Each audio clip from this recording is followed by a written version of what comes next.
Na mtazamaji wa Biomedia Channel, jina langu ni Official Rose D. Karibu sana tuangazie taarifa mbalimbali ambazo zimeweza kujiri na kutikisa ulimwengu wa habari na burudani pamoja na matukio ya kijamii.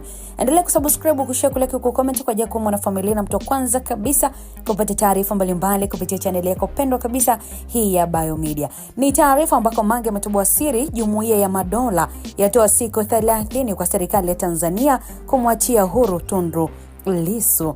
Mambo yamekaa vipi? Basi unapatana na mimi mpaka tamati, ambapo ni kwa mujibu wa taarifa iliyotolewa na kikundi cha mawaziri cha Jumuiya ya Madola CMAG, serikali ya Tanzania imepewa muda wa siku 30 kushughulikia masuala yanayohusiana na kuzuiliwa kwa mwenyekiti wa Chadema Tundu Antipas Lissu kupitia hatua za kisiasa na sheria. Tamko hilo pia linaitaka serikali kuachia huru watu wengine wanaoshikiliwa kutokana na kile CMAG na imekitaja kuwa ni matumizi ya haki zao za msingi kwa njia ya amani.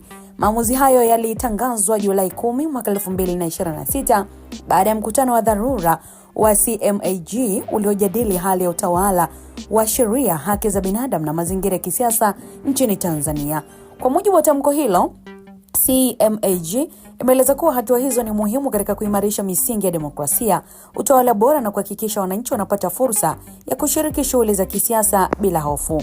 Mbali na suala la Tundu Lissu, CMAG imeitaka Tanzania kuandaa jukwaa la mashauriano litakalowakutanisha wadau wote wa kisiasa ndani ya siku 90, na jukwaa hilo linatarajiwa kujadili mageuzi ya mfumo wa uchaguzi, ushindani wa kisiasa, masuala yanayohusu mahabusu pamoja na wajibikaji wa taasisi mbalimbali katika kulinda haki za wananchi.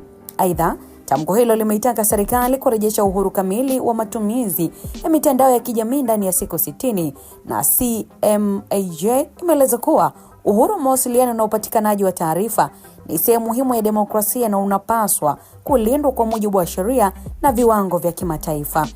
Katika maamuzi yake, CMAG pia imebainisha kuwa itaendelea kuiweka Tanzania kwenye ajenda yake rasmi ya ufuatiliaji, na kikundi hicho kimesema kuwa licha ya kuwepo kwa hatua kadhaa zilizochukuliwa tangu mkutano wake wa Disemba 5 mwaka 2025, bado kuna maeneo muhimu ambayo hayajatekelezwa kikamilifu. Miongoni mwa maeneo hayo ni kuondolewa kwa vikwazo vinavyohusu uhuru wa kukusanyika, uhuru wa kujieleza, shughuli za asasi za kiraia na vyombo vya habari.